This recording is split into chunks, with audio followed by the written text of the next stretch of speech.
প্রিয় ভাইয়েরা, মুসলমান ছেলে সন্তানের নাম রাখেন আপনারা বৃষ্টি, দোয়েল, মিষ্টি, হাসি, বাবুল,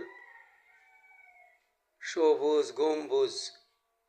এইসব নাম শুনতে বলতো মুখে লজ্জা লাগে, কিন্তু কোনো কাফের বেঈমান কখনো শুনছেন